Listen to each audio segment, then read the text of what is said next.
اس کا اثر دل سے دور نہیں ہو سکتا۔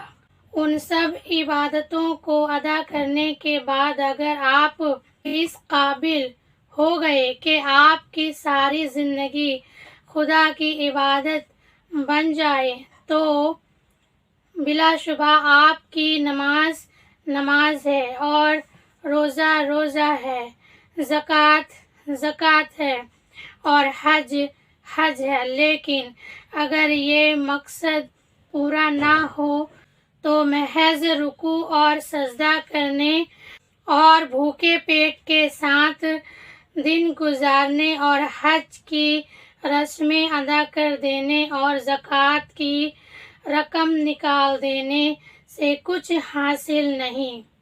ان ظاہری طریقوں کی مثال تو ایسی ہے جیسے ایک جسم کے اگر اس میں جان ہے اور وہ چلتا پھرتا اور کام کرتا ہے تو بلا شبہ ایک زندہ انسان ہے، لیکن اگر اس میں جان ہی نہیں تو وہ ایک مردہ لاش ہے۔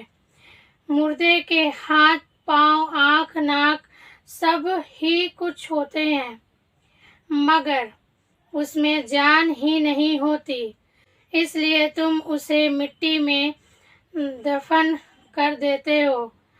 اس طرح اگر نماز کے ارکان پورے ادا ہوں یا روزے کے شرائط پوری ادا کر دی جائے مگر خدا کا خوف، اس کی محبت اور اس کی وفاداری و اطاعت نہ ہو جس کے لیے نماز اور روزہ فرض کیا گیا ہے تو وہ بھی ایک بے جان جسم ہوگی۔ آگے خطبات میں آپ کو تفصیل کے ساتھ بتاؤں گا کہ جو عبادتیں فرض کی گئی ہیں ان میں سے ہر ایک کس طرح اس بڑی عبادت کے لیے انسان کو تیار کرتی ہے، اور اگر ان عبادتوں کو آپ سمجھ کر ادا کریں اور ان کا اصل مقصد پورا کرنے کی کوشش کریں تو اس سے آپ کی زندگی پر کیا اثر پڑ سکتا ہے۔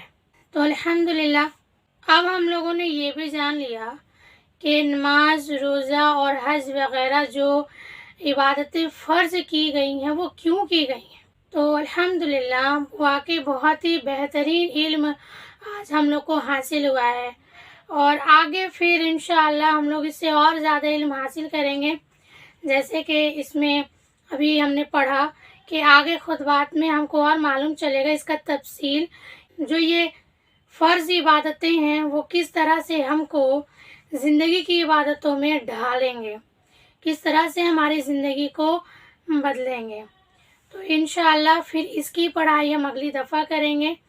امید ہے کہ آپ سبھی لوگوں کو یہ سمجھ میں آ رہا ہوگا، اور یہ وقت جو ہے آپ لوگوں کو بھی یہ لگ رہا ہوگا کہ واقعی یہ کتنی خاص وقت ہے، کتنی امپورٹنٹ وقت ہے ہمارے لیے جو ہم یہ سمجھ لے رہے ہیں، کیونکہ ہر کسی انسان کو ایسا وقت نہیں ملتا کہ وہ اپنی زندگی میں یہ جان لے کہ اس کی زندگی کس طرح سے بسر ہونی چاہیے۔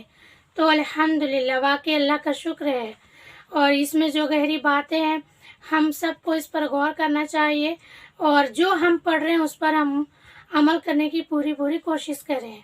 تو آج کی پڑھائی ہم یہی کمپلیٹ کرتے ہیں، اور آپ لوگوں سے گزارش کرتے ہیں کہ آپ لوگ جو علم حاصل کر رہے ہیں اس چینل کے ذریعے تو اسے آگے بڑھانے کی ذمہ داری بھی آپ سب لوگوں کی ہے۔